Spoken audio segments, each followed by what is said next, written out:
The DC multiverse is vast, and honestly, rather confusing. Luckily, today, we're only talking about its weirder worlds. Gotham by Gaslight, like most Elseworld stories, is just super freaking cool. It's such an obviously brilliant concept. Take Batman, the greatest detective, plop him in the Victorian era, and have him take on one of the most compelling unsolved serial killer cases in history, Jack the Ripper. But then they go and make it even cooler by having Jack move to this really awesome Victorian Gotham City and give Batman and the Ripper a personal connection. The story even sees Bruce accused of being the killer himself, which adds yet another layer on top of everything else. Also, we have to talk about how incredibly cool the art style in this comic is, which came from Mike Mignola, who created Hellboy, and it just works perfectly in this Victorian setting. It's actually just a big old treat to read. Gotham by Gaslight was one of DC's most successful Elseworlds stories, and it got expanded on as Earth 19 with even more Victorian-era steampunk-style DC heroes, including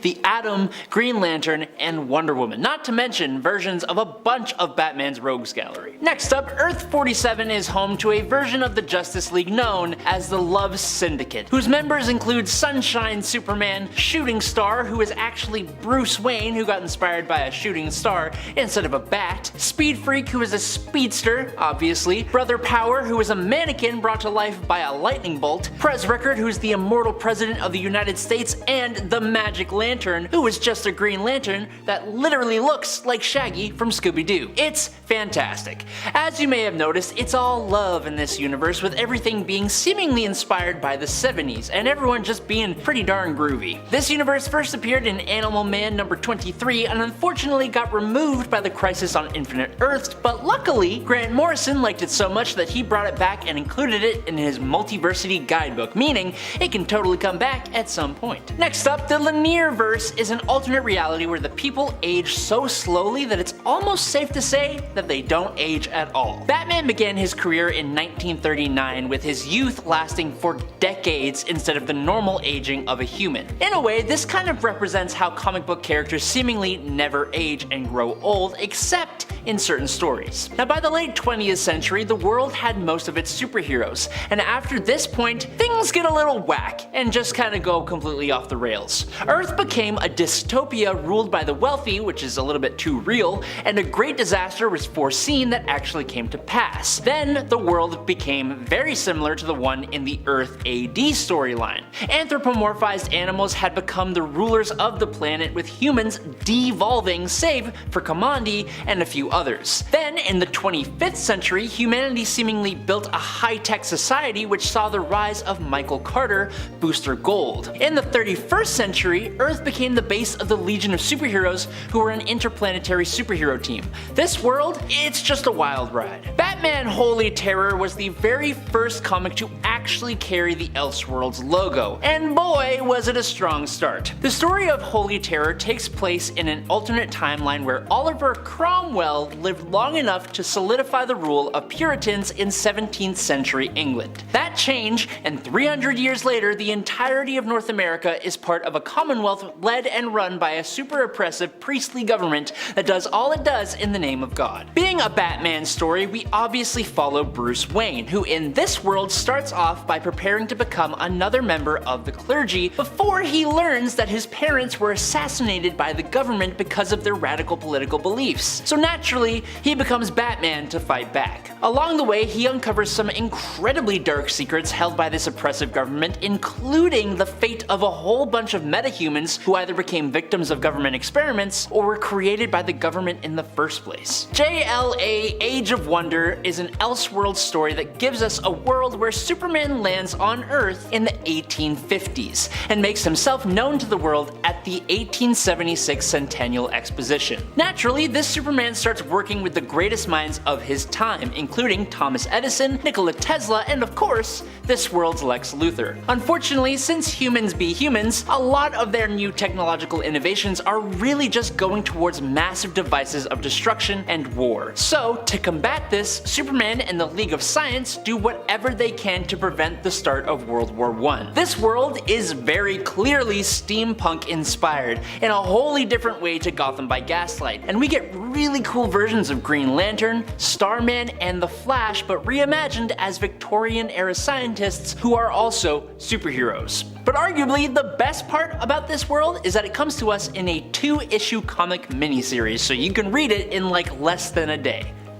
Tangent Comics was a DC Comics imprint created in 1997 and was made up of various one-shots focused on creating all new characters using established DC names like the Joker, Batman, the Flash, etc, etc. Now the Tangent Universe, also known as Earth 97, radically diverged from our own timeline thanks to the appearance of metahumans who interfered in the Cuban Missile Crisis, which escalated drastically, leading to a limited nuclear exchange that resulted in the obliteration of both Florida and Cuba. Now the heroes of this world are pretty radically different. For example, this world's Flash is actually the first human born in space who gained light-based powers. Wonder Woman is an exiled warrior from another planet, which is, somewhat similar. And Green Lantern is a mysterious character who can bring back the dead. Next up is the Survival Zone. Now, the Survival Zone is a world that has had only one very tiny appearance, but the appearance it had seems incredibly hilarious. In the classic version of Supergirl's origin story, the Survival Zone is a pocket dimension discovered by Kara's pops, Zor-El, before the destruction of Krypton. Now why is it called the Survival Zone? Oh, let me tell you. It's called the Survival Zone because it's where Zor-El and Allura had run off to survive the destruction of the Kryptonian homeworld. The absolutely hilarious part about the Survival Zone is that Zor-El seems to have just decided that he wouldn't tell a single other soul on Krypton about the existence of a surefire way to save millions of Kryptonians. Instead, the pair saved themselves and avoided the destruction of everyone and everything they've ever known. Appearing in Superboy number 95, Earth 95 is a world that kind of makes no sense. And it's all because of how it is that the heroes even get there. Well, actually,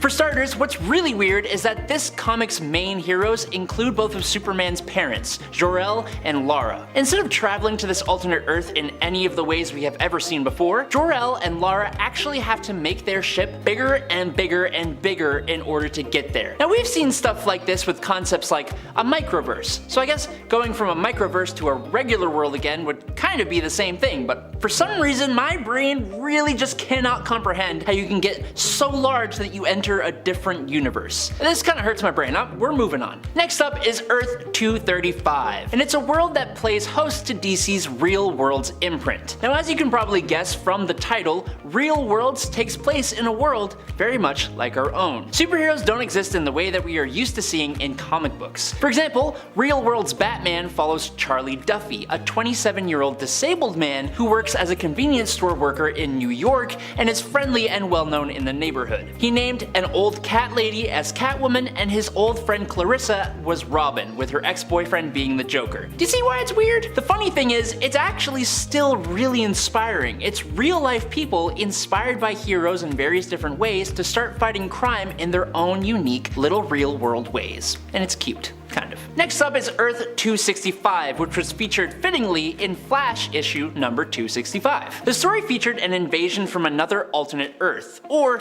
the denizens of that Earth were in danger of being struck by a comet, and they decided to vibrate their Earth fast enough that it would swap places with the main universe Earth, sparing their world and destroying ours instead. It's a rather interesting concept in a rather interesting early Flash comic, but the story isn't the part that's weird. I mean, yeah, it's weird, but the really strange part comes when we finally meet the denizens of this alternate world. The dominant species on this Earth have evolved not from apes like us, but from cetaceans, so dolphins. Naturally, they are like bluish, purplish, gray color, and they have pointed ears like elves. It's weird, I don't know. Starting off with Gwenpool, the superhero literally living all of our dreams. Gwen is from our universe, or at least one that is very, very similar. Temporarily named Earth TRN 565. In her/our world, superheroes were nothing more than characters on the page and screen. Somehow, Gwen found herself transported to Marvel's main universe, Earth 616, and isn't that just the dream? She took advantage of the strange situation and got herself a costume going by Gwenpool now. She is kind of similar to Deadpool in that she breaks the fourth wall and is aware that she is in a comic book,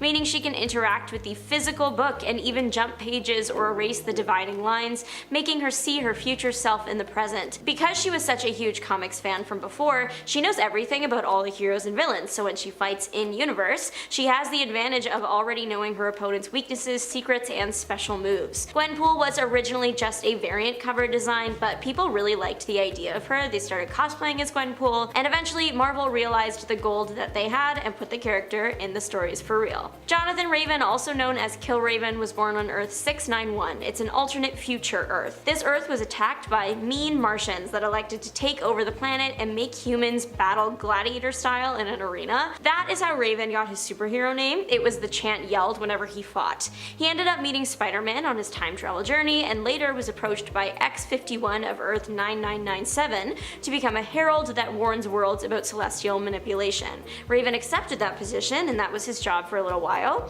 He ended up permanently stuck on Earth 616 though after Kang broke the timeline. Well, that technically didn't get him stuck, it just got him sent there. What got him stuck was when he helped the Avengers save the day. And now he resides in a hospital as a mental patient. Up next, Miles Morales. He has to be on this list because if he isn't your favorite Spider-Man, he's at least your second favorite, right? I mean, that's my personal ranking, but let me know yours in the comment section down below. But what isn't there to love about Miles Morales? Whether you're looking at the movies or the comics, the kid is charming, daring, and good at being Spider-Man. Miles comes from the Ultimate Universe, also known as 1610. It's like 616, but younger. He turned into Spider-Man after the Peter in his universe passed away. Big shoes to fill, but he carries the weight of the world well. He transferred to Earth 616 after the multiverse was destroyed, and now that's his home base. Like in the movies, he does spend a pretty average amount of time hopping around the multiverse for a superhero now. From maybe the prettiest dimension comes DC's Amethyst. Her home is Gemworld. The residents draw their powers from gemstones, so diamonds really are some girls' best friends. But in Amethyst's case, it would be her namesake. She was raised on Earth where she goes by the alternate name Amaya, and this was good for us because now she has a connection to the planet and will help protect it. She was once part of the super team Young Justice and the magical super team Justice League Dark. Amaya currently has all the power her family line can give her, but then she absorbed all of it, and usually it's split between family members, so she got way more powerful. As you can probably guess from someone coming from Gemworld, she has the ability to manipulate hard light and crystals. I don't know if you've ever been hit with a flying cut up amethyst, but it would not be a pleasant experience for sure. She's also able to charge up gems with different powers, so an emerald becomes a plant growth booster, a ruby heals, and things like that. She can fight, so don't try it. Was she trained by the Amazons? No, but if you told me she was, I would believe it. She's a gem. Sometimes I include people on these lists because their stories are just really wild and too confusing to pass up. Adam Warlock transforming into the Living Tribunal is one of those times. So, Adam Warlock did exist in the 616 universe, but he messed up the Earth, and Thanos was tasked with getting rid of him. The same exact thing was happening on Earth 19141, but in reverse, and their Warlock had to get rid of their Thanos. But now there's a problem because one universe doesn't have a Thanos and the other doesn't have a Warlock. Well, Marvel fixed that by having the universes merge together because why not? So now Adam Warlock 19141 is setting up shop on 616, but he's weirdly powerful. It turns out he actually absorbed his universe. His universe wasn't destroyed in the merger, he just absolutely absorbed all of its energy, I guess, which is fun. But then his life just keeps getting wilder. He eventually became the new Living Tribunal, and in order to take that job, he had to find a replacement for the Warlock position, so he resurrected the original. Bat-Mite from DC's Fifth Dimension is just like us. He loves Batman, maybe to a fault. He was kicked out of the Fifth Dimension because he was messing with other worlds too much, but then he messed with Prime Earth so much that he was taken back to his world because genuinely that was the better option. He did spend some time fighting with Batman and Robin and other heroes like Hawkman and Booster Gold. Clad in his own little batsuit with his own bat mission, Bat-Mite is cute, but a bit of a disaster. In addition to using his magic to make himself fly, teleport, and alter reality, he also fights with his own bat gadgets, including, but not limited to, a bat laser and Bat-Zooka. Back on his world, he joined the Justice Mites of America after agreeing to leave the other worlds alone. So so he's doing good. The infamous Batman Who Laughs from Earth -22 is popular for a reason. DC cooked when they combined Batman and the Joker to create the Batman Who Laughs. Is he wildly deranged and a danger to everything alive or dead? Yes, but he's also really cool. The Batman Who Laughs used to be his world's Batman. His history was the same as the main Batman's until Joker got particularly ruthless and just did a bunch of stuff to psychologically attack Batman until he reached his breaking point. Batman ended up breaking the Joker, but the Joker had an ace up his sleeve. He had some of the Joker toxin in his heart so that if he were to pass away, those in the immediate vicinity with him would get infected, like Batman. Batman is known for his ability to hold back. That's his whole thing, no fatalities. When he got infected by the toxin, he was freed from that mindset, so now he holds nothing back. Somehow, he was a worse person than the Joker ever was. In addition to destroying the heroes of his world using their greatest weaknesses and fatally injuring his own family and then setting out across worlds with an army of little rabid Joker Robins, he stepped out into the multiverse to gather up all the twisted Batmen from across worlds to assemble an army in hopes of conquering the main universe. Everything Batman Who Laughs does is incredibly unsettling no matter which world he is terrorizing. Lobo was originally from a different planet, but then he created his own dimension using the power of the death metal. Not the music, but like the 10th element that one would manipulate with their thoughts. It's in everything, everywhere, all at once. The moral of the story is Lobo Land does exist and it's weird. Lobo recreated all the superheroes here, but they're a little bit more violent, which tracks considering the type of person Lobo has proven to be over the years. Self-serving, brash, and violent is his call sign. He originally came from Zarnia, but then he wiped out pretty much everyone and then crashed into Earth. His biology makes him more enhanced than your average Earth individual, but most notably it provided him with a very powerful healing factor. Like the kind of healing factor where he can come back from anything. The only thing that can actually take him out is if another member of his race does it, but remember he beat them all to that, so when he isn't in his self-created pocket dimension, he does live on Prime Earth now. Azari T'Challa of Earth 10,943 has recently started his 616 journey, and we are lucky to have him. As the child of T'Challa, the Black Panther, and Storm, this kid is about as powerful as he possibly could be. He is part of the next Avengers, a team made up of superheroes' children. Azari's world was ruled over by Ultron, but the Avengers helped defeat him, and in saving this group of mini-Avengers, it seems they all ended up on Earth 616. Azari's last feature was in Avengers World Volume 1 Issue 14, and I would love to see that character brought back. And last but not least, Nate Gray. I know that in Deadpool and Wolverine, Deadpool said that Wolverine was the X-Men, but technically that's wrong because it's actually Nate Gray. His hero name is literally X-Man. He is kind of like Mutant Jesus, they draw him that ways anyways. He was created by Mr. Sinister using Cyclops and Jean Grey's DNA. His home world is Earth 295, but he was transported to 616. He immediately got to messing things up. He accidentally revived Madeline Pryor, Jean Grey's clone. He freed the evil being Onslaught from Professor X's mind. He is a bit of a disaster, but you kind of have to be an X-Men. It's like a rule of the job. Nate was made to be the most powerful mutant ever created, as close to a god as possible. So yeah, he was genetically engineered to be Mutant Jesus. Kicking things off today, we're looking at an alternate Earth that is probably one of the most obvious ways to change things up. Earth 8311, also known as Larval Earth, is home to anthropomorphic animal superheroes. There are no humans here. Instead, this universe has what is called an anthropomorphic field that has an effect on animals, changing them into humanoid versions of themselves with the ability to speak. This happened to one of the Inhuman Lockjaw's siblings. Her name was Doc Jaw. She was taken in by Mr. Fantastic, and yes, that's Mr. Fantastic, as a moose. And he trained her to become a pretty accomplished scientist. But she is far from the only animal to make a name for themselves here. Arguably, the most well-known of Larval Earth's denizens would be Peter Porker, aka Spider-Ham. But others include Daredevil, Nick Fury, the Agents of Sheep, and the one that caught me off guard the most, Black Panda. On the villainous side of things, we have Magsquito, Sand Manatee, and Kangaroo the Conqueror, which is just fantastic. Now, following the events of the superhuman civil war, people were a little bummed out. Understandably so. That little conflict didn't end in laughs, shaking hands, and happy smiles. It ended in tears, broken friendships, and fallen allies. So, naturally, Reed Richards can't just accept reality for what it is, and he goes searching for alternate Earths where things didn't go so badly in Dark Reign, Fantastic Four number 2 from April of 2009. But of course, things go south. A power outage causes Reed's machine to go a little off the chain. In an alternate timeline created by the machine, Susan Storm, the Invisible Woman, rules a medieval world taking the name Queen Storm. Her throne is flanked by her brother Johnny in full plate armor, and the Thing dressed like an aristocrat. She seems to be leading one side of a medieval superhuman civil war. We see Captain America, Iron Fist, Cable, Daredevil, and Luke Cage Power Man as they prepare for a battle with a man with an iron heart who is just outside the castle preparing to attack with his group. Now before the conflict begins, we get to hear Chamberlain Grimm say his classic line, "Milady, 'tis the clobbering hour," and it's fantastic. But before we can see more, we move to other alternate timelines. In Uncanny X-Men number 153, Kitty Pryde has to tell Colossus's little sister Illyana a bedtime story. So what does she do? She comes up with an adorable little story recasting her friends as pirates,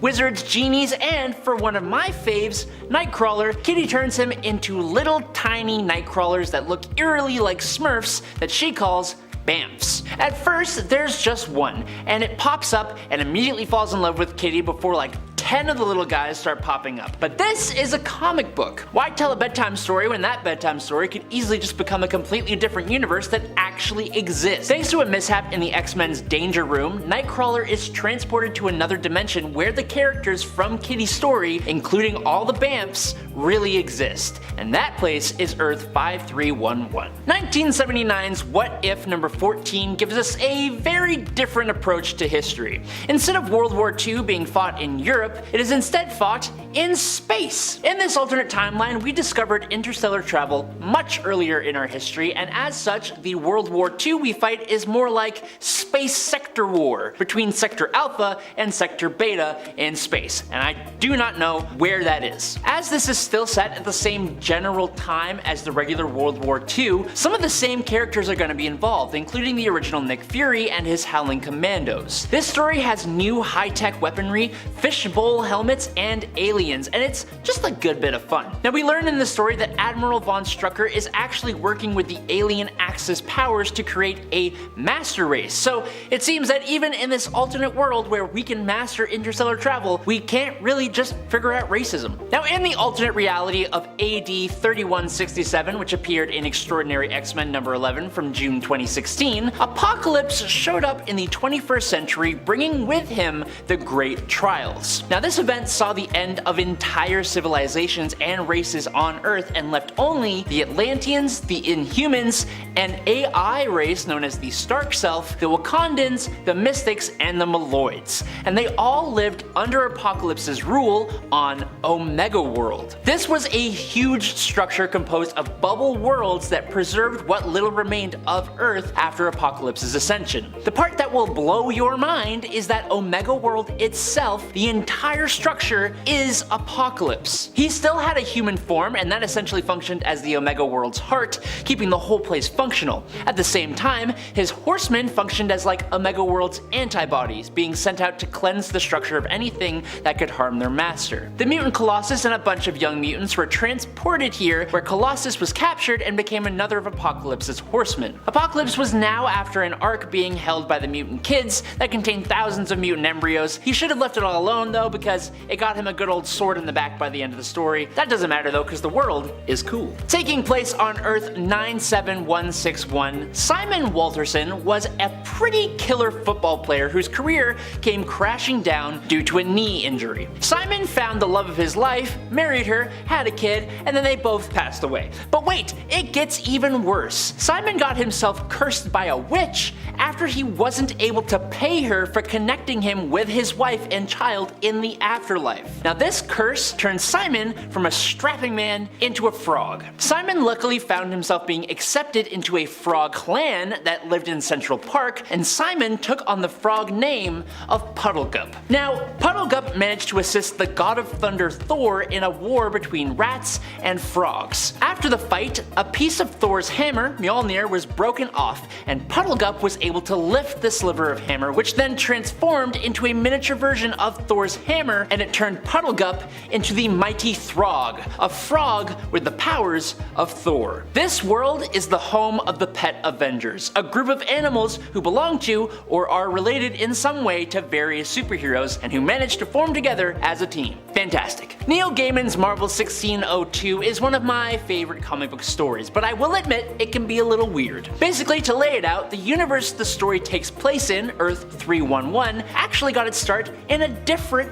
alternate reality. On Earth 460, Purple Man had used his powers of persuasion to become president for life. In that world, most heroes had been hunted down or had died from old age, but Captain America was one holdout. Unfortunately, he is captured and banished away to Earth 616's 1599. But because he showed up in the world, it inadvertently, and for some reason, created an entirely different alternate timeline known as Earth 311. For some reason, the presence of Captain America destabilized reality and began the emergence of heroes and villains into this world who are counterparts to many of the present day heroes and villains of the Marvel Universe that we are used to. Characters like Count Otto Von Doom the Handsome, Witchbreed, who are actually mutants, Thor from the Fantastic, Sir Nicholas Fury, David Banner, all these guys. These are some of the alternate versions of these characters. The story is so interesting, intertwining actual history with superpowered beings, but it's not without its confusing moments, and most of that has to do with how this story's world even came to be in the first place. While originally a crossover advertisement deal between Marvel Comics and Hostess, you know, the company that owns Twinkies, Snowballs, and those cupcake snack pastries, the Spider-Man of Earth 51914 is an official member of the Spider-Verse, being defeated by Morlun in the first Spider-Verse comic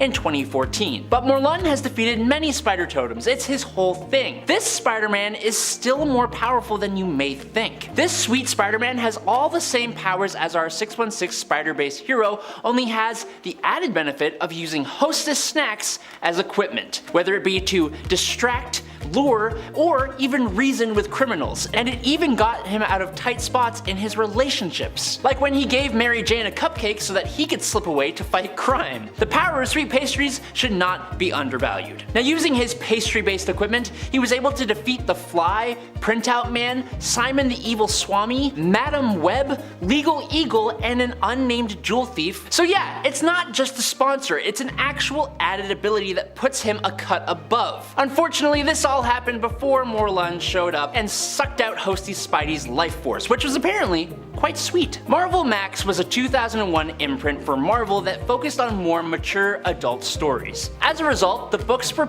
pretty over the top, and that was really their selling factor. But some were just incredibly weird, like the Eternal Max. Essentially, the Eternal Max follows the Eternals, but other than being the immortal servants of the Celestials, these guys are quite different. Taking place just before the dawn of mankind, the Eternals had been serving the Celestials for thousands of years, traveling from planet to mine resources. When the Eternals arrive on a planet, they genetically modify some of the local intelligent life into artificial Eternals, which they call deviants, and they use them as manual labor to make the job easier. When they arrive on Earth though, they do the same thing, turning the proto-humans into deviants. But these deviants are shockingly similar to the Eternals, who are also shockingly similar to us. Now, in the past, the Celestials wiped out every single one of the female Eternals in order to force the male Eternals into servitude. So when these new deviants are created, the male Eternals get all googly-eyed for the female deviants. A large number of the Eternals go against the rules and teach the deviants how to communicate, and they begin to procreate with them. This leads to essentially a mini civil war among the Eternals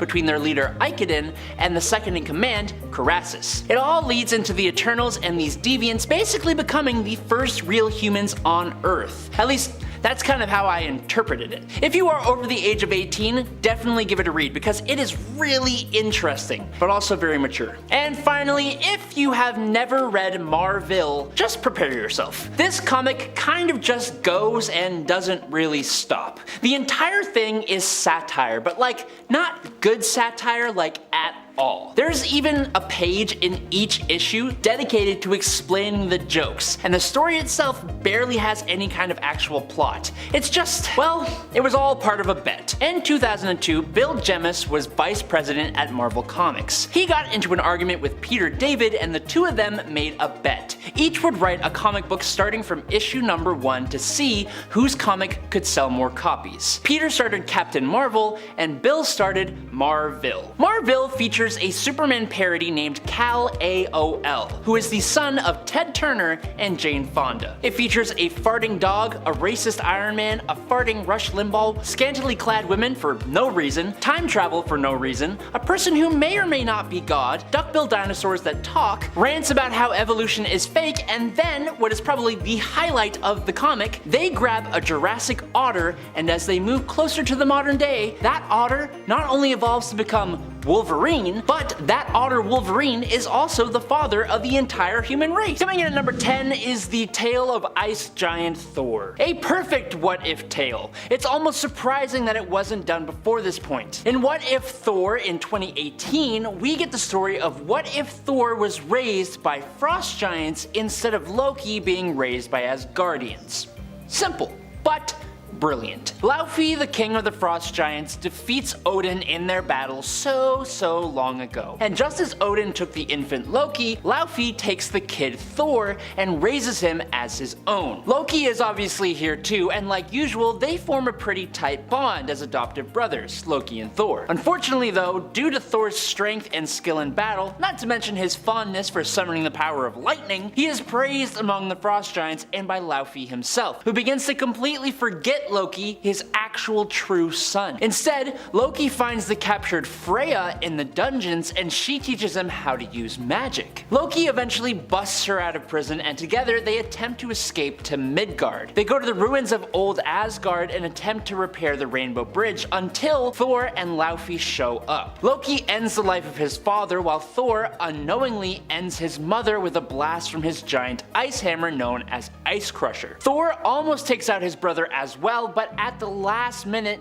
he lets him go. Now we don't know what happens next, only that Loki went to Midgard, had kids and a family, and apparently became a hero. It ends on a rather sweet note, and I think that's lovely. Number 9, Fantastic Four as cosmonauts? Next, let's explore the what if story that begs the question of what if the Fantastic Four were Russian. Well, for starters, their name is different. In fact, actually, they're pretty much all different. Now called the UFFF, or the Ultimate Federalist Freedom Fighters, the team is made up of Rudion Richards, the commie Reed Richards, who instead of stretching can just pop off his limbs and send them out over long distances, which is way more alarming than having to stretch. Natalia Romanova, the 616 Black Widow, is also on the team as Widowmaker and can control electromagnetic energy. Pyotr Rasputin is also on the team, but he's still just Colossus and has all those powers except his body and mind are deteriorating over time. And lastly, his sister, Ilyana Rasputina, is also on the team, who seems to have the powers of Sue Storm, but we only ever see her go invisible, which is way less cool. After the demise of Stalin in this history, the team is put under the KGB control, and Rudd Richards, easily the strangest member of the team, is not okay with it, especially after he accidentally ended the life of Giant Man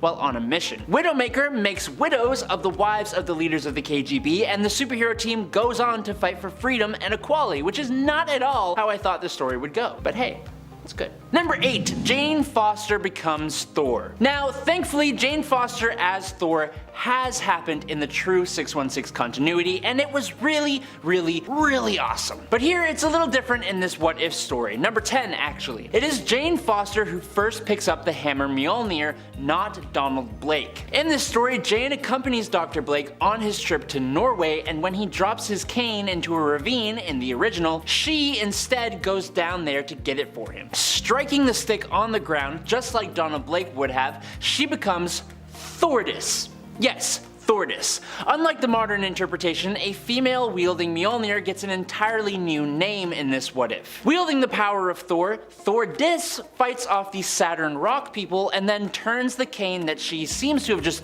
stolen from Donald Blake into a hairbrush to better fit in with her feminine alter ego, I guess, because men don't use hairbrushes. She has pretty much the same adventures as Thor, but crucially she is rejected by Odin for not being a man. Oh, and for some reason Sif gets with Donald Blake, which is kind of weird. This tracks all the way up until the events of Ragnarok, when Odin decides to give the hammer back to Donald Blake because he can't accept Jane as Thor. And then, as thanks, he turns Jane into a different god and then marries her. It's kind of gross, it's kind of really strange, it's kind of uncomfortable, but luckily it's only a story that comes from asking the question, what if? Number 7. World War II Space Nick Fury. 1979's What If number 14 gives us a very different approach to history. Instead of World War II being fought in Europe, it is instead fought in space. In this alternate timeline, we discovered interstellar travel much earlier in our history, and as such, the World War II we fight is more like space sector war between Sector Alpha and Sector Beta in space. And don't ask me to define where those areas are because I cannot. I don't know how space works. As this is still set at the same general time as the regular World War II though, some of the same characters are going to be involved, including the original Nick Fury and his Howling Commandos. This story has new high-tech weaponry, fishbowl helmets, and aliens, and it's a good bit of fun. We learn in the story that Admiral von Strucker is actually working with the alien Axis powers to create a master race. So it seems that in this alternate world we can master interstellar travel, but we still just can't accept each other for our differences yet. Damn, that's kind of realistic, ain't it? Number 6. Civil War Captain America. Honestly, I'm kind of a fan of this what if story, but it does have some strange moments and twists on characters that you might not expect. For example, the story starts out with our Steve Rogers and Bucky Barnes time displaced to the Civil War era. Bucky is the commander of a regiment and he is not a good guy. Apart from being an unhealthy amount of racist, he has quite the lack of moral compass. Our Steve, however, obviously starts out as his scrawny and less than impressive self, but with a heart that shines through as strong and good as gold. After sustaining injuries from not following his commander's orders, he is recovering in a nearby Union camp tended to by a Private Wilson, taken in by the Shawnee at a young age. Sensing the goodness in his heart, Wilson bestows a kind of eagle animal spirit on Mr. Rogers that makes you on the outside whatever you are on the inside. That's how he describes it. And this happens just as Bucky Barnes stumbles upon their location. The power of the ritual blasts away Barnes, and when we see his face again, he has become the White Skull. Which, I mean, you could just call him the Skull because skulls are white, but whatever. Steve, on the other hand, has become a mystical super soldier wielding a shield and sporting a headdress. It's insane. He goes on to save presidents, end the war, and leave a lasting legacy of Captain and General Americas that continues all the way to the modern day. Number 5. Barbarian Hulk. Alright, this one requires a bit of unpacking. So, in issue 23 of What If, the Incredible Hulk has fallen in love with a woman named Jarella, a green-skinned queen from the subatomic world of Kai who was brought back to our world when the Hulk was unshrunk in the actual continuity. Now, this happens in regular continuity like I just said, but she is unfortunately laid to rest after sacrificing herself to save a boy from some rubble during a Hulk battle. In this story, however, Jarella lives, and the Hulk and her are shrunk again so they can go and live happily ever after on the subatomic level in the kingdom of Kai. Now, Kai, for some reason, takes a very medieval, Roman / just ancient in general approach to lifestyle, and Hulk, who now possesses his full intelligence, becomes king of the land alongside Jarella. Soon after that though, a dark plot by some dark gods and their dark minions rears its ugly head, and the Hulk, alongside a group of other subatomic barbaric heroes, goes to thwart them, facing off against a second Savage Hulk that came out of nowhere that seems to have been taken down in like 2 comic panels. It's really weird, and that's where it ends. I'm assuming Hulk just kind of stays on the subatomic level and never returns to Earth, living as a microscopic barbarian for the rest of his life. Probably the best thing for him, honestly. Number 4.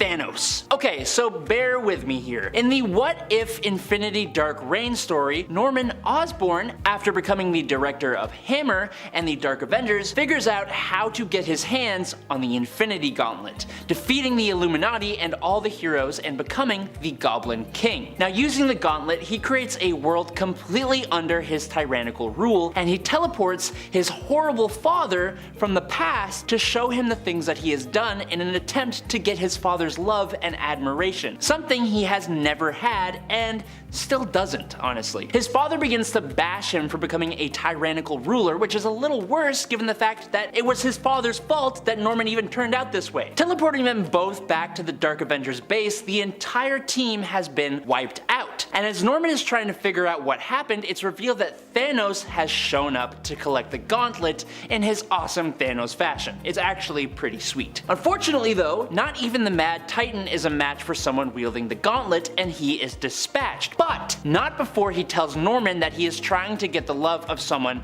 who will never give it to him. After Thanos is gone, Norman's father, being forced by the Infinity Stones, begins to tell Norman how great he is, and Norman loses it, wiping his father from all existence, all time, and all space, which was dumb, because now Norman Osborn's existence is a paradox, and he, and this world that he created, fade into nothingness. So yes, Thanos is the hero here in a very, very weird way. Number 3, T'Challa Star-Lord. One of the better, if not weirder, episodes of Disney Plus's What If animated series revolves around a universe where instead of Peter Quill, it was actually Prince T'Challa of Wakanda who was abducted by the Ravagers all the way back in the day. T'Challa, as the new Star-Lord, convinced the Ravagers to become a Robin Hood-like group who steal from the rich and give it to the less fortunate. Under his leadership, they became icons, and they saved a lot of people, recruited and persuaded lots of heroes and villains to join the Ravagers to help the galaxy, one of which even being Thanos. T'Challa heard of the orb on Morag, the one from the beginning of the Guardians of the Galaxy movie, and he goes there to retrieve it, being stopped by Korath the Pursuer just like Peter Quill was in the movie. Unlike Peter though, Korath actually recognizes T'Challa as Star-Lord, and he joins up as well. He saved Peter Quill from Ego, saved Drax's family, got Nebula and Thanos to reconnect, and even stole a device from the Collector that could terraform ecosystems and save entire planets from starvation caused by overpopulation. You know, the entire thing Thanos was trying to fix. He eventually joins the Guardians of the Multiverse to fight the insanely powered Ultron, but that's a story for a different time. Number 2, Spider-Actor? In this What If number 19, Peter Parker makes the simple decision of stopping the robber who would go on to take Uncle Ben's life. That simple act robs Peter of the lesson of the responsibility of having great power, and instead he turns to a life in the public eye. Now, as an actor, Peter Parker turns his focus towards making films and protecting his reputation at almost any cost. He becomes the publicist for both the Avengers and the Fantastic Four, as well as Daredevil, all while still retaining his Spider-Man persona. He even gets a cool cape for a little bit, and that part is, I think that's like the cherry on top of this whole story. Now when JJ exposes him to the public though, we see a bit more of an edge to this Spider-Man when he threatens him and even eventually ends his career, which comes back to bite him when Jonah forms the Sinister Six, including himself. And he's not really impressive in that team, he's just kinda there. It is only after Daredevil jumps in to save Peter and fight the villains that Peter does actually learn that old power and responsibility thing, and it all goes thumbs up from there. And finally, in at number 1, Intelligent Design God Hulk What If Planet Hulk. That's a long title. Most comic book readers, and especially fans of Marvel and the Hulk, know of the storyline where the Illuminati banished the Hulk from Earth to send him to another planet. He ended up crash landing on Sakaar and became a gladiator turned liberator turned ruler of the planet until his ship self-destructed, taking out his family and bringing him back to Earth with a vengeance that no guilty person was safe from. What if Planet Hulk ends up asking the question, what if the Illuminati's banishment had hit its original target? Now in this story, Hulk lands on an incredibly peaceful and serene planet, and sure, he goes a bit ragey at first because he just got banished from Earth, but he eventually realizes the planet is inhabited by a race of peaceful creatures, little tiny peaceful creatures. Over long periods of time, the Hulk helps this race to evolve and become a thriving civilization. They end up viewing the Hulk as their god god, and he basically acts as one that leads them to wealth and prosperity. It's one of the few Hulk stories that doesn't end in tears, and I'm more than happy to talk about that for that reason alone. Number 10. Avengers 1 million BC, Earth 616. Alright, look, I promise this is the only Earth 616 story I'm mentioning, but given the team and the story, how can I not? The Avengers of 1 million BC came together in the prehistoric era to face Zagreb the Aspirant, basically a mad celestial. The team was made up of Odin Borson, wielding Mjolnir, the mutant Firehair, the avatar of the Phoenix Force, the sorcerer Agamotto, like the Eye of Agamotto, that guy, Fan Fei the Iron Fist, the first ever Black Panther of the Panther Tribe, a mammoth riding Ghost Rider, and Starbrand. They first appeared in Marvel Legacy #1 in 2017, and I'm not even going to explain the rest. Just go read it, please! Earth 76611, alternate history. In Fantastic Four Annual number 11 in 1976, Power Man knocked a vibranium cylinder into Mr. Fantastic's time platform, sending it back in time. The cylinder was split in two halves. The important to this topic half landed in occupied France in 1942 and created an alternate branching timeline, Earth 76611. In this alternate timeline, the socialist Germans used the vibranium to advance their war effort, successfully invading England in 1943 and even making it to Manhattan by 1944, taking over America by 1946. That's what half a cylinder of vibranium can do, apparently. The Fantastic Four realized what happened though, and through some confusing tomfoolery, they managed to prevent this timeline from replacing the Earth 616 timeline. Number 8. Earth 9591, Ruins. This alternate reality is going to be the most recent one, taking place in the 90s. The timing of this one doesn't factor so much into its story though, as the more relevant detail is that this is the universe where literally everything goes wrong. The entire Fantastic Four, except Ben Grimm, who was replaced by Victor Von Doom, died on their test flight. The X-Men are held in a prison in Texas where they are horribly disfigured to stop them from using their powers. Peter Parker's spider bite caused an infectious rash that mutated his entire body and caused his hair to fall out. Bruce Banner becomes a monstrous mass of tumors. The Avengers all died in a rebellion. The Silver Surfer went mad, wanting to know what it was like to breathe air again. Nick Fury became a cannibal. All sort of that really lovely stuff, you know? I would not read this story unless you're okay with being upset, but I would read this story because it's good and it's interesting. Number 7. Earth 6799, 1967 Spider-Man cartoon. Bouncing off that happy little lovely tale, we have Earth 6799, or just Earth 67, which is actually the Earth where the 1967 Spider-Man takes place. Because of that, this Earth technically first appeared in Spider-Man Episode 1 Season 1 on September 9th, 1967. Its comic book appearance first comes in Amazing Spider-Man Volume 3, number 9, as one of the many alternate Spider-Man featured in this story. He also shows up in Spider-Verse Team-Up issue number 2 when Miles Morales and Peter Parker come to this Earth to find Spider-Man and recruit him to the fight against the Inheritors. It's super entertaining. Number 6. Earth 84243, Conan in the modern day's 70s. Some people may not know this, but Conan the Barbarian is actually part of Marvel Comics. And while the era he lived in, the Hyborian Age, is part of the 616 continuity, the What If story on Earth 79213 isn't. Instead of being in the Hyborian Age though, our boy Conan gets stuck in the 20th century. After visiting the Hyborian trade city of Akbitana, he is captured by a wizard who specializes in time travel.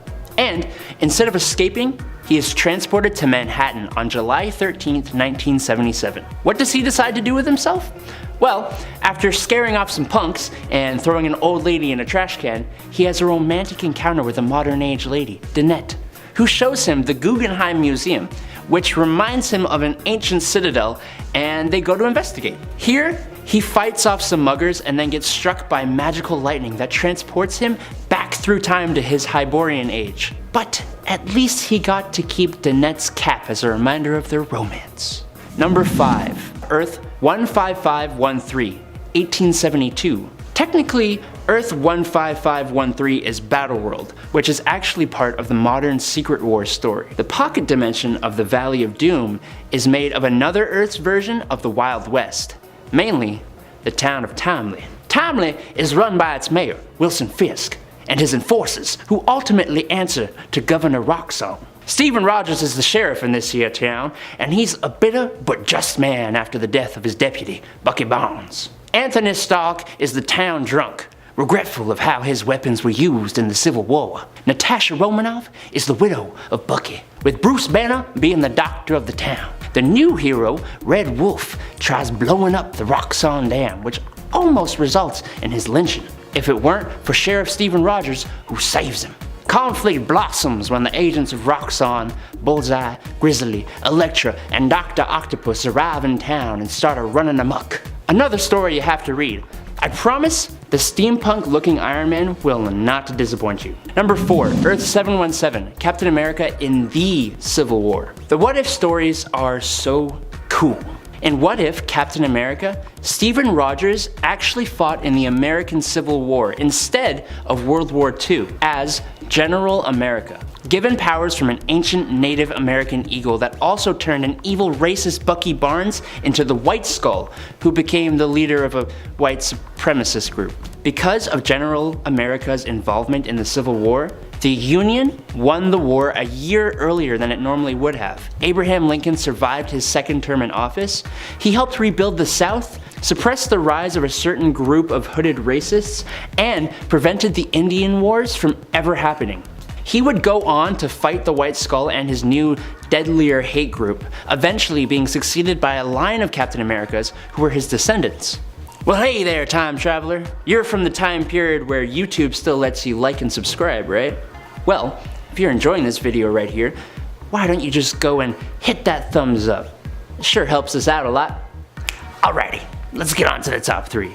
Number 3, Earth 90214, Marvel Noir. In this alternate version of Earth, superheroes debuted in the 1920s and 30s instead of their normal timing. This Earth 90214 brought us Marvel Noir, with subsequent noir versions of Punisher, Wolverine, Iron Man, Daredevil, Luke Cage, the X-Men, and most famously, Spider-Man. Each story is a fresh, unique, and awesome take on each character, seeing how superpowers in this world are pretty much non-existent except for a few characters. For example, Spider-Man was bitten by a spider, but instead of being based in science, his powers derived from a spider god. Or Wolverine didn't actually have claws, he just carries like brass knuckle blade things. Another example would be the X-Men, who are actually a group of sociopathic criminals, led by an Xavier who believed sociopathy was the future of the human species, which is just incredible. Number 2, Earth 811, Days of Future Past. Earth 811 is a future timeline where Sentinels rule over North America. After their creation, almost all mutants have been hunted and exterminated. The mutants that were not killed are kept in concentration camps. Even the heroes who aren't mutants have been exterminated. The Avengers, the Fantastic Four, Spider-Man, Daredevil, they're all gone.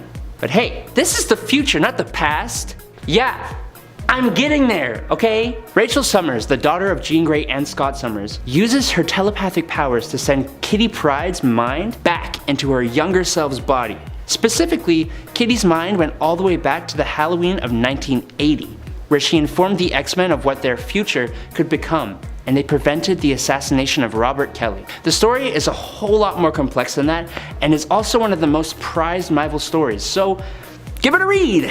Number 1, Earth 311, Marvel 1602. Okay, Marvel 1602 is my absolute favorite Marvel alternate universe. Fun fact, it was the first Marvel writing escapade for superstar fantasy writer Neil Gaiman. The universe actually got its start in a different alternate reality, Earth 460, where Purple Man became president for life. Most heroes had been hunted down or had died from old age, but after Captain America is captured, he is banished away to Earth 616's 1599, shortly before Roanoke was formed, which inadvertently created Earth 311. For some reason, the presence of Captain America destabilized reality and began the emergence of heroes and villains into this world who are counterparts to many of the present-day heroes and villains of the Marvel Universe. Count Otto von Doom the Handsome, Witchbreed, which are mutants, Grand Inquisitor Enrique, which is Magneto, Carlos Javier, which is Charles Xavier, 4 from the Fantastic, Sir Nicholas Fury,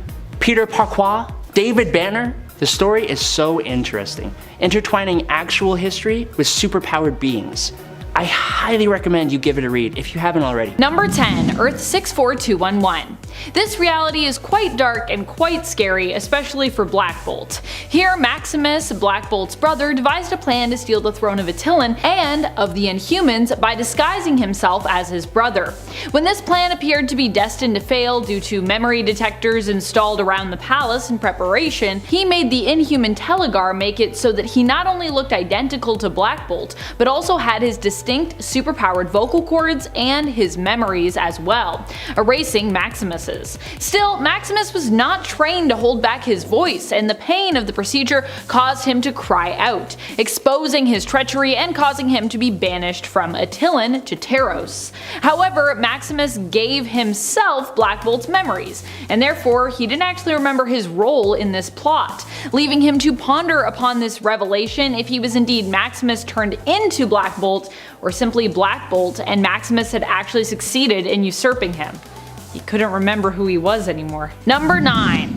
That time Thanos helped an old lady cross the street. This alternate reality seems to be unnumbered, but exists based off the story that Cosmic Ghost Rider tells us in the Thanos 2016 annual. Connor diving into Thanos Wins on the part 1 of this list made me remember how much I love that comic, but especially the annual, which features multiple stories which are all, or at least appear to be, set in alternate worlds. In one such story, Thanos helps a little old lady cross the street, seemingly at first out of the kindness of his heart. I know, shocking, right? Well, of course it turns out that even this act is quite sinister, and that Thanos really did it only to delay a bus from stopping, thereby preventing Stephanie Kircher from bumping into and meeting Suzanne. This meeting would set Stephanie on a path which would turn her into Earth's savior, allowing her to end world hunger, cure disease, and dismantle inequality. Thanos even visits Stephanie on her deathbed to give her a vision of what could have been of the life she missed out on because he delayed her bus, stopping by a few moments, preventing her from bumping into Suzanne. Pretty evil stuff, right? And friends, before we move on to this next spot, if you are loving this list and you want to learn about even more scary alternate Earths from Marvel, there are tons of those, so be sure to let us know by giving this video a thumbs up. Number 8, Earth 51412. One of the freakiest realities that I could think of visiting would be the one that belongs to Patton Parnell. Patton Parnell is probably one of the most disturbing Spider-Man alternates around, who literally turned into a sadistic man-spider-like monster when he got his powers. Well, he was actually probably always sadistic and sociopathic to some extent, but getting spider-like powers, which also turned him into a humanoid spider-like creature, probably didn't help the guy. Number 7, Earth 11080.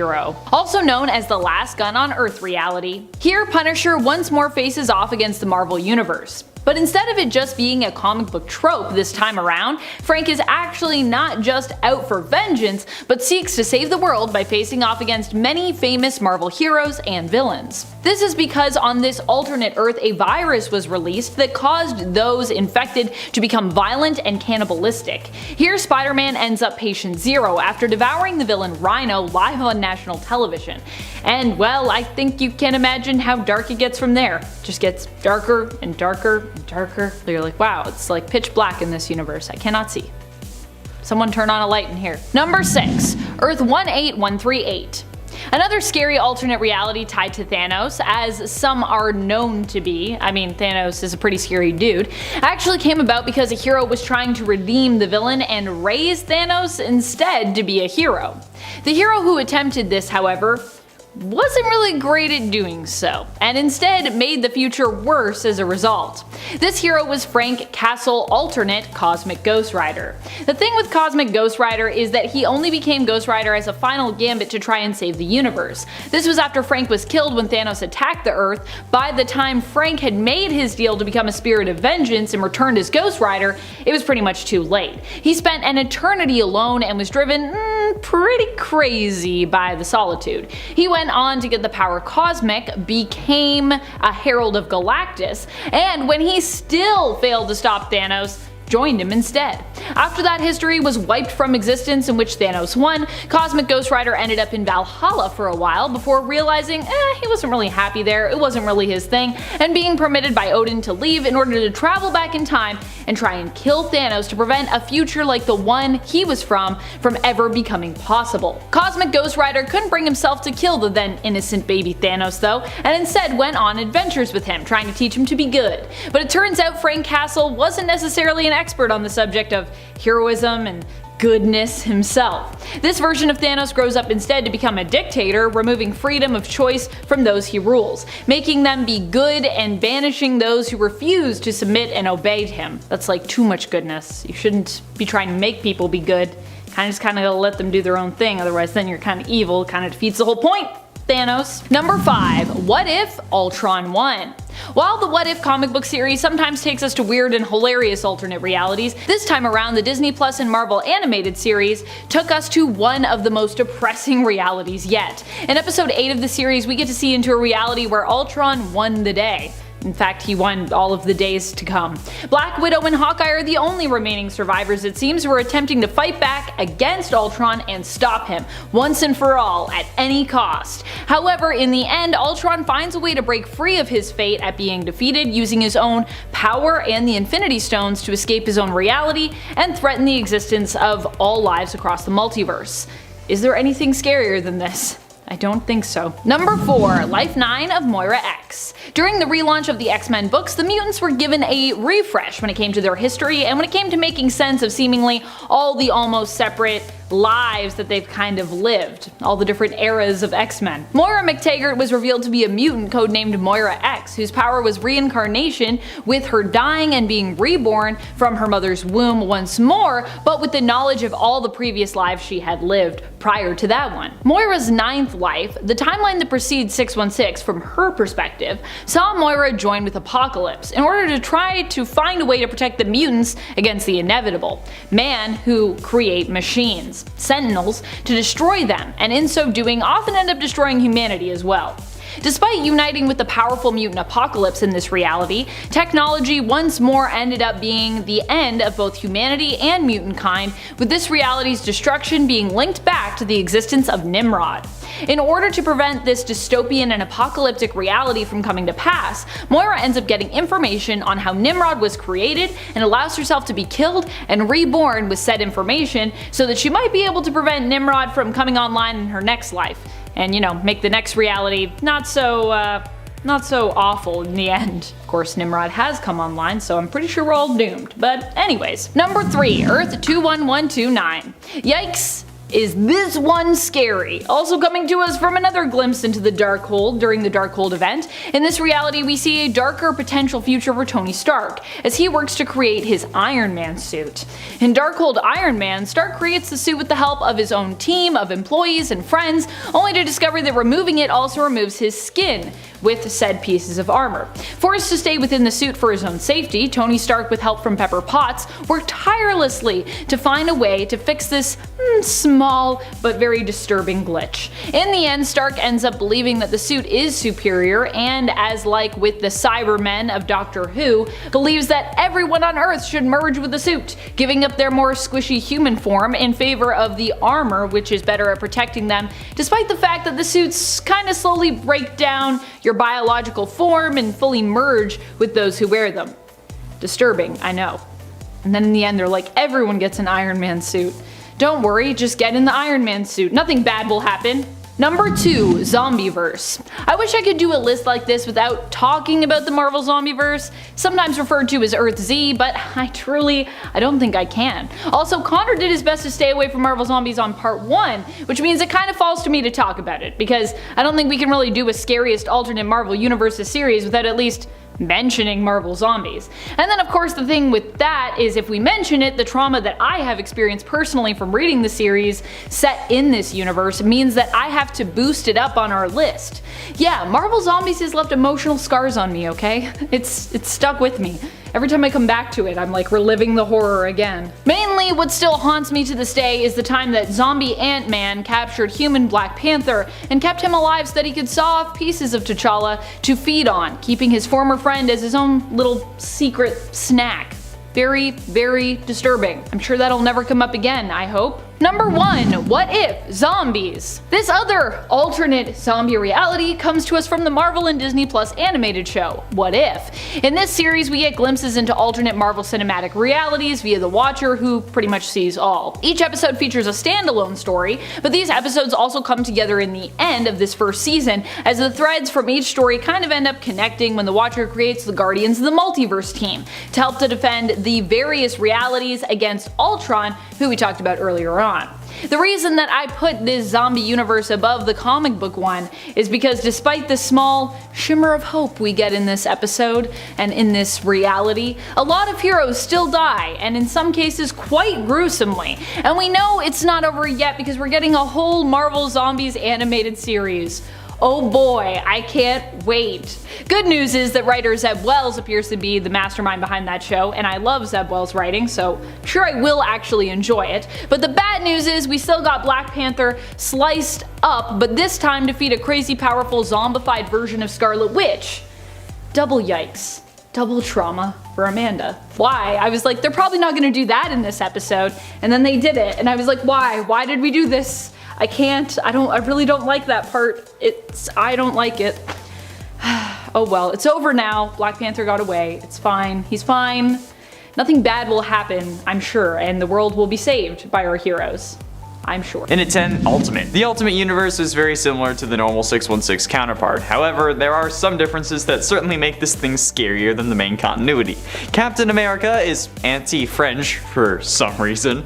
Ultimate Mr. Fantastic is a villain called the Maker. Ultimate Thanos is gold instead of purple. Oh yeah, and Ultimate Magneto is way too dark compared to Prime Magneto. Prime Magneto hates humans, but Ultimate Magneto is like a tyrant in that he considers all humans insects. Ultimate Wolverine is shown to be interested in teenage girls, while Earth 616 Wolverine is more honorable, because sure, okay, Earth 616 Cyclops and Wolverine didn't see eye to eye, but Wolverine would never have killed Cyclops just so that he could sleep with his girl.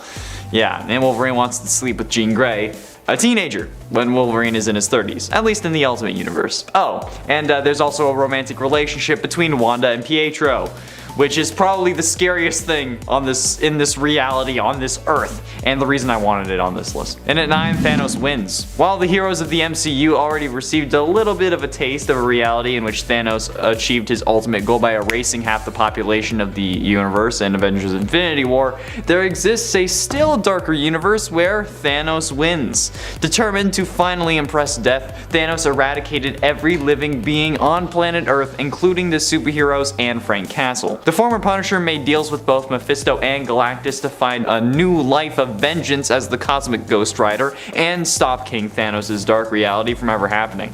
As time went by though, the heroes of Earth grew old and weak, but Thanos only grew stronger, his eternal quest to please death leading him to kill almost every living thing in the known galaxy, and becoming the king of what remained in his wake. Nothing. I don't know why you'd want to be king of nothing.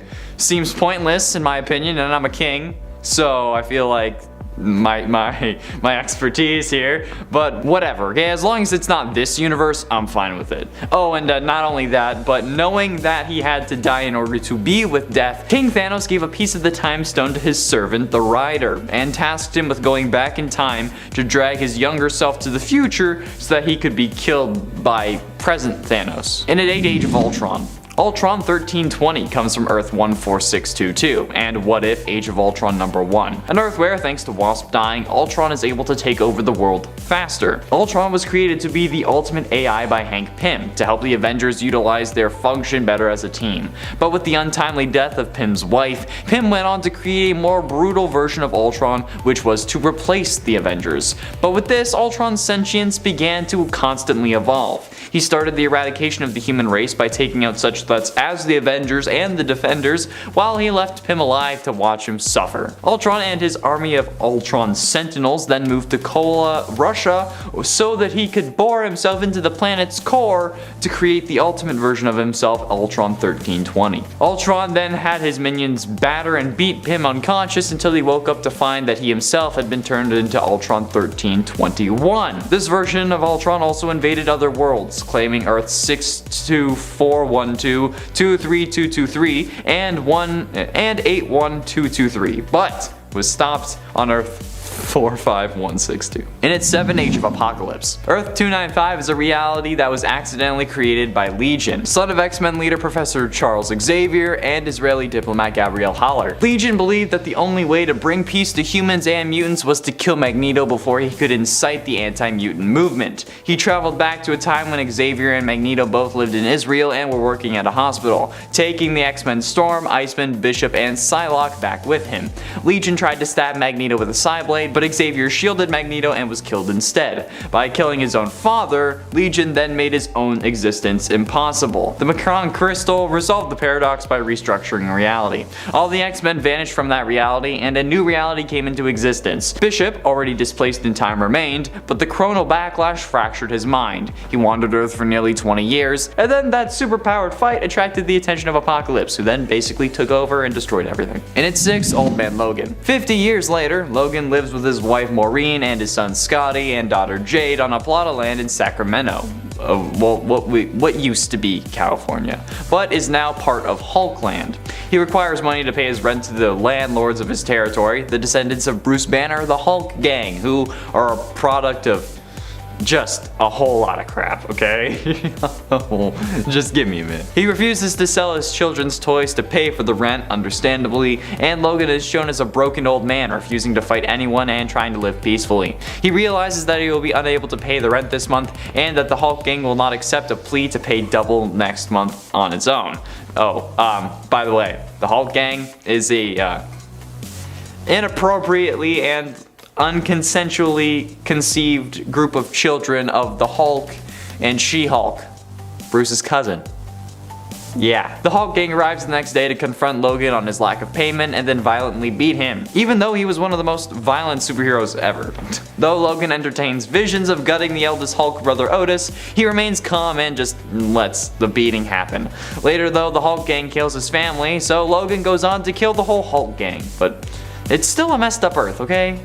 It is. Halfway through in number 5, Earth X. The entire world has mutated due to the release of the Terrigen mists in the air. The now blind Watcher recruits Aaron Stack to be his eyes and inform him of what's going on Earth. X-51 finds that in this new world where everyone has superhuman abilities, a young man named the Skull is attempting to take over the world, and Captain America and a band of former champions of Earth have rallied together to stop him. But there's more going on here than meets the eye. It is learned that the Celestials have manipulated the people of Earth into being antibodies for a celestial embryo that is growing in the Earth's core. With humanity in a state of mutation that is not destined to happen for another 300 years, the Celestials come to cleanse the human race from the face of the Earth. Only the intervention of Reed Richards, Black Bolt, and Franklin Richards, who is now Galactus, stop the Celestials and destroys the thing growing at the center of the Earth. At the end of the battle, Galactus returns to space, and Reed has giant human torches built around the Earth to burn the Terrigen mists out of the air in an attempt to return humanity back to their former state. In at 4, Ruins. While Marvel was showcasing their best and brightest with Earth 616, Ruins takes a dark and twisted look at an alternate Marvel Earth where everything could have gone wrong, and it does, in the worst possible ways. The various scientific accidents and experiments that created Marvel's heroes went extremely wrong in the Ruins reality, alright? The Fantastic Four died on their test run in space, Bruce Banner was transformed into a living mass of tumors instead of the Hulk, and Peter Parker's spider bite left him with a terrifyingly infectious disease that ultimately ends up killing the narrator of the story in the truly darkest Marvel timeline. However, this is basically how the creators thought the world would be if the superheroes were real. It is in essence a combination of Earth 616 and our world, with the idea of what would happen realistically if this was our world being the founding thoughts for the Ruined storylines. And it's hella messed up, but I don't think that in this world Bruce would grow tumors, okay? I think he would just die. Probably from cancer, but still, okay, it's a more realistic version, but a much darker version of the realism. Getting close to the end in number 3, Earth 666. First appearing in Secret Avengers number 33 from 2012, on Earth 666, everyone in the world is one of the undead, but this isn't Marvel Zombies. I was told not to talk about Marvel Zombies. The living were not endured on this world, nor do they welcome interdimensional police. The Orb of Necromancy was hidden by Brother Voodoo, who put it deep in Shumagorath's ego maze. In the center tower, where an undead celestial shield was located and who was their god, and with the orb, they plan to spread undeath to all of reality. And it's currently in a unique position, as its population is divided between a variety of subtypes of supernatural creatures, vampires, werewolves, mummies, among others. The divide between the various groups is social and deeply rooted, with parts of the world being ruled by various factions. However, in this world there is some hope, as the greatest heroes of the various groups are united to protect the world as the Avengers of the Undead. Basically, if Marvel met Supernatural, especially that episode where like there was like the Chicago monster families and it was like a parody of the Mafia, that's what's going on. Especially because Captain America's shield is made of vibranium, not silver. Get it? Cause Cap's a werewolf this time? The alternative to the number 666 in some translations of the Bible is actually 616, the number used for Marvel's Prime Earth, so there you go. But ultimately, in number 2, Hulk number 3. The world first explored in Hulk number 3 from 2021 is quite an interesting one. Here we meet another Bruce Banner who doesn't actually have a Hulk form. Instead, his Game of Bombs were a success, but the government then took them and then started using them against their enemies, which caused intense radiation that turns those affected into, as the military called them, bio-waste casualties, which in this reality are their own versions of Hulk and She-Hulk, horrifically disfigured for the most part. This Earth's version of Bruce ends up disposing of these Hulks by throwing them into the void, which even he doesn't know where it sends them. Although, if I'm being honest, this kind of reminds me of the Rick Potion number 9 episode of Rick and Morty season 1. You know, like the one where Morty wants to go to the dance with Jessica, but he ends up giving her like a love potion, but it's flu season, and then Rick tries to fix everyone by turning everyone into praying mantises, and then a combination of like a load of different DNAs that was supposed to equal human but doesn't. Yeah, that's kind of how I see these Hulks, but to not such an extreme where Bruce needs to like change worlds. And finally, into number 1, the Cancerverse. The Cancerverse is a reality where life finally defeated death, with eternal life being fueled by the many-angled ones. Every living being in this universe was corrupted and turned to their servitude, resulting in a universe-wide living corpse, which means that they aren't zombies, okay, since zombies are undead and nobody in this earth can die. Before the death of Captain Marvel, with no cure or anything to save him, his terminal condition caused such distress among the people who adored him. Across the universe, all of the empathetic trauma was sensed by the many-angled ones. They reached out to the dying Marville to give them one simple truth: even death may die. While Avengers, Defenders, X-Men, Fantastic Four, and other heroes were present for a vigil at his deathbed at this point, Marville transmuted his closest allies, among them the Avengers, now the Revengers. Despite the opposition of many, including seemingly at least members of the Machine Resistance, the corrupted heroes performed a ritual known as necropsy, sacrificing the avatar of death on the spacecraft Sanctuary and consequently annihilating death itself. Yeah,